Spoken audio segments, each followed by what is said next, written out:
दोस्तों, आज मैं आपको एक ऐसे विषय के बारे में बताने वाला हूँ जिसके बारे में शायद आज तक किसी ने कहा ही नहीं होगा। मैंने हिम्मत की है इस बात को कहने की। क्या आप में हिम्मत है इस बात को लोगों तक पहुंचाने की?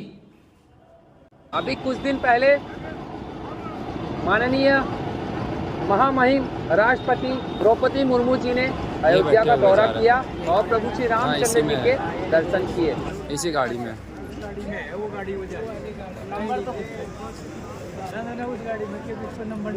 अरे वो चलेगा भैया उसमें यार आगे में। और कल ही हमारे देश के यशस्वी प्रधानमंत्री आदरणीय मोदी जी यहाँ पर दर्शन करने और साथ ही साथ जिस प्रकार से चुनाव चल रहे हैं तो उसकी गतिविधि के लिए आने वाले हैं। क्योंकि हम लोग हमेशा बाहर रहते हैं, हम लोग घूमंतु प्रवृत्ति के लोग हैं, हम लोग ट्रैवलर्स हैं, हम लोग जर्नी करने वाले लोग हैं, ताकि आपको बाहर की पूरी जानकारी मिल सके। इस देश में ऐसा एक फील्ड है जिस पर आज तक किसी की नज़र नहीं गई, जबकि सबसे ज़्यादा मेहनत, त्याग, तपस्या उसी फील्ड के लोग ही करते हैं। आपको, संस्कृति को, देश को एक दूसरे से जोड़ने का काम वे लोग करते हैं, जिस पर आज तक किसी का ध्यान नहीं गया। यहाँ तक कि हमारे देश के यशस्वी प्रधानमंत्री, जिनकी आंखें इतनी पारखी है कि उन्होंने सभी क्षेत्र के लोगों से बातचीत की, उनके साथ उठे बैठे उनको सम्मान दिया, लेकिन ये क्षेत्र अछूता है जिसके बारे में शायद ही किसी ने बातचीत की होगी। तो मैं इस देश की सरकार से, इस देश के लोगों से इस बात के लिए आह्वान करना चाहूँगा और ये बात बोलना चाहूँगा कि वास्तविक रूप में क्या हमें मान सम्मान नहीं मिलना चाहिए?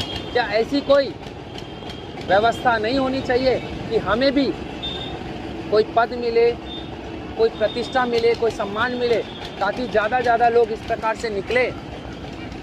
लेकिन दोस्तों, आज तक ऐसा हुआ नहीं। मेरे बारे में वैसे बता दूं आपको, मैं मेहुल लखानी 27 महीने 46,000 किलोमीटर की यात्रा मैंने पहली बार में ही साइकिल से की थी, जिसमें भारत के मैंने 20 राज्य, भूटान और नेपाल की यात्राएं की थी। उसके बाद जैसे ही वापस आया और मैंने ऐसी यात्रा की जैसा कि भारत में आज तक किसी ने नहीं की। मतलब मैं पहला व्यक्ति ऐसा था जो उल्टा चलकर छत्तीसगढ़ से अयोध्या तक आया था और वर्तमान में मैं अयोध्या में हूँ। आवाज़ आसपास की दोस्तों आती रहेगी, क्योंकि हम लोग हमेशा बाहर रहते हैं, हम लोग घूमंतु प्रवृत्ति के लोग हैं, हम लोग ट्रैवलर्स हैं, हम लोग जर्नी करने वाले लोग हैं, ताकि आपको बाहर की पूरी जानकारी मिल सके। अभी कुछ दिन पहले माननीय महामहिम राष्ट्रपति द्रौपदी मुर्मू जी ने अयोध्या का दौरा किया और प्रभु श्री रामचंद्र जी के दर्शन किए। और कल ही हमारे देश के यशस्वी प्रधानमंत्री आदरणीय मोदी जी यहाँ पर दर्शन करने और साथ ही साथ जिस प्रकार से चुनाव चल रहे हैं तो उसकी गतिविधि के लिए आने वाले हैं। मैं उस विषय पर आप सभी का ध्यान केंद्रित करना चाहता हूँ जिस पर आज तक किसी का ध्यान नहीं गया।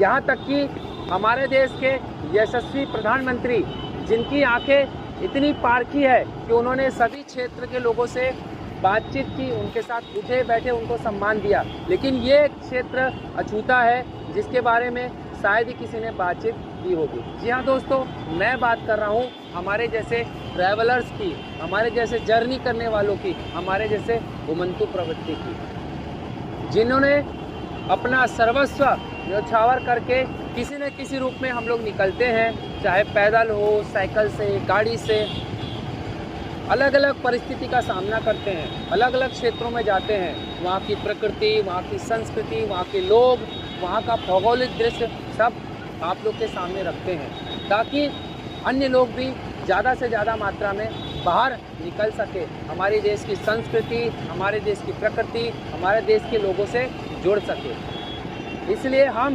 भारत में एक महत्वपूर्ण कड़ी का रोल निभाते हैं। वैसे तो दोस्तों सभी लोग अपने अपने फील्ड के अनुसार काम करते हैं। कोई डॉक्टर है, कोई वकील है, कोई नेता है, कोई राजनेता है, कोई एक्टर है। सभी लोग कोई ना कोई काम करते हैं, लेकिन सभी लोगों को कुछ ना कुछ मिलता है। मान के चलो एक वकील है तो वकील को उसकी वकीली का पैसा मिलेगा, डॉक्टर है तो उसको डॉक्टरी का पैसा मिलेगा, यहाँ तक कि खिलाड़ी को भी अत्यधिक मान सम्मान मिलता है। अगर कोई पुलिस की तैयारी कर रहा है तो अंतिम में उसको पुलिस में सिलेक्शन होता है, आर्मी में सिलेक्शन होता है तो उसका वेतन चालू हो जाता है, मान सम्मान मिलता है वो अलग।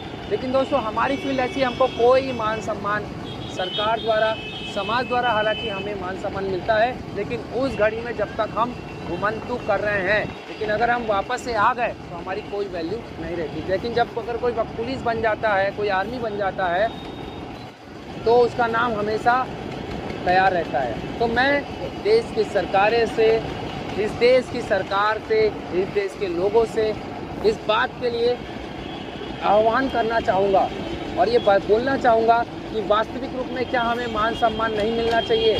क्या ऐसी कोई व्यवस्था नहीं होनी चाहिए कि हमें भी कोई पद मिले, कोई प्रतिष्ठा मिले, कोई सम्मान मिले, ताकि ज़्यादा लोग इस प्रकार से निकले? लेकिन दोस्तों आज तक ऐसा हुआ नहीं। चलो ठीक है, आज तक नहीं हुआ, लेकिन आज मैं बात आप तक पहुंचा रहा हूं। लेकिन ये जिम्मेदारी आपकी है कि आप अन्य लोगों तक ये बात पहुंचाएं। दोस्तों हम लोग की ट्रेनिंग इस प्रकार से होती है जैसे एक आर्मी कमांडो की होती है, पुलिस वालों की होती है, क्योंकि हम वास्तविक रूप में सभी परिस्थिति का सामना करते हैं और हमारे पीछे कोई ऐसा बैक सपोर्ट नहीं रहता कि भाई हमें कोई दुर्घटना हो गई तो सहायता तुरंत मिल जाती है। हमारे लिए कोई बैक टीम नहीं होती है, हमको अकेले ही सभी परिस्थिति को फेस करना पड़ता है। और मान के चलो हमने पहले ही सब चीज़ों की ट्रेनिंग ले ली होती है, लेकिन फिर भी हमारी कोई वैल्यू नहीं होती है, न सरकार की नज़र में और हमारी यात्रा ख़त्म होने के बाद न सरकार न समाज की नज़र में। यही मैंने बहुत समय से फील किया है।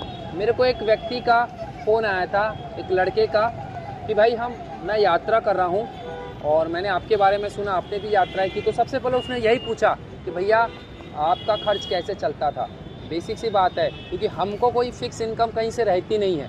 किसी ने अगर सोशल मीडिया में अपनी अच्छी पकड़ बना ली तो उसको सोशल मीडिया से पैसे आने शुरू हो जाते हैं। लेकिन कई लोग की क्या होती है, जो त्याग, तपस्या, जो संघर्ष होता है और जो काम होता है वो बिल्कुल एकदम यथार्थवादी होता है। मतलब जैसे कि हम पैदल चल रहे हैं तो हमारा जो शारीरिक कष्ट बहुत ज़्यादा रहता है, फिर हम मानसिक कष्ट अपने आप को और ज़्यादा देते हैं। हम स्कूलों में जाते हैं और जब रुकते हैं तब भी हम लोगों को समय देता है, क्योंकि हमारा जो उद्देश्य होता है वो राष्ट्रीय होता है, सामाजिक होता है, समाज को, संस्कृति को जोड़ने वाला होता है। इस कारण से हम ज़्यादा सोशल मीडिया को समय नहीं दे पाते। इसलिए बहुत सारे जो यात्री होते हैं, जो ट्रैवलर्स होते हैं, जो जर्नी करते हैं, उनके बारे में आप तक जानकारी नहीं पहुंच पाती। तो इस कारण से ही दोस्तों, अगर मेरी बात सच्ची है, सही है, यथार्थ है, तो मैं ये उम्मीद करूंगा कि आप इस वीडियो में अपने विचार रखेंगे। अगर मैं कुछ गलत कह रहा हूं तो आप कहेंगे कि वास्तविक रूप में व्यक्ति गलत कह रहा है, लेकिन अगर सही कह रहा हूं तो आप ये जज्बा रखे, ये ताकत रखे सही कहने का कि व्यक्ति जो कह रहा है बिल्कुल सही कह रहा है और हमको इनको सपोर्ट करना चाहिए। बेसिक सी बात है, आप मुझे नहीं सपोर्ट कर रहे, आप उन अनगिनत लोगों को सपोर्ट करेंगे जो किसी न किसी रूप में जर्नी कर रहे हैं, यात्रा कर रहे हैं, किया होगा और जिनको कोई नहीं जानता। उनका ऐसा लगेगा कि वास्तविक में एक ऐसा कोई व्यक्ति है जिसने हमारी व्यथा को, हमारी पीड़ा को सुना और लोगों तक ये बात कही। वास्तविक में उनको भी मान सम्मान, पद प्रतिष्ठा मिलनी चाहिए। आज एक खिलाड़ी है, अगर वो किसी पद पर जाता है, जैसे क्रिकेटर है, उसको क्रिकेटरों में बहुत सारे पैसे मिलते ही है क्रिकेट टीम की तरफ से। उसके साथ साथ उसको ऐड मिलते हैं, उसके साथ साथ जो जिस राज्य का अगर वो व्यक्ति है तो उसको राज्य की तरफ से सरकारी नौकरी अपॉइंट की जाती है, दी जाती है। भाई हमने ऐसा क्या गलत किया है? हमने भी तो देश के लिए कुर्बानियाँ दी है, हमने भी तो देश के लिए त्याग किया है, हमने अपना सर्वस्व बलिदान किया है बिना किसी उम्मीद के कि हमको कुछ मिलेगा। और स्वाभाविक तौर पर मिलता भी नहीं है। क्यों नहीं मिलता? क्योंकि हमने कभी तक इस प्रकार की मांग रखी नहीं है। और जबकि राष्ट्र को, संस्कृति को, देश को, लोगों को जोड़ने में हम अपनी एक महत्वपूर्ण भूमिका निभाते हैं।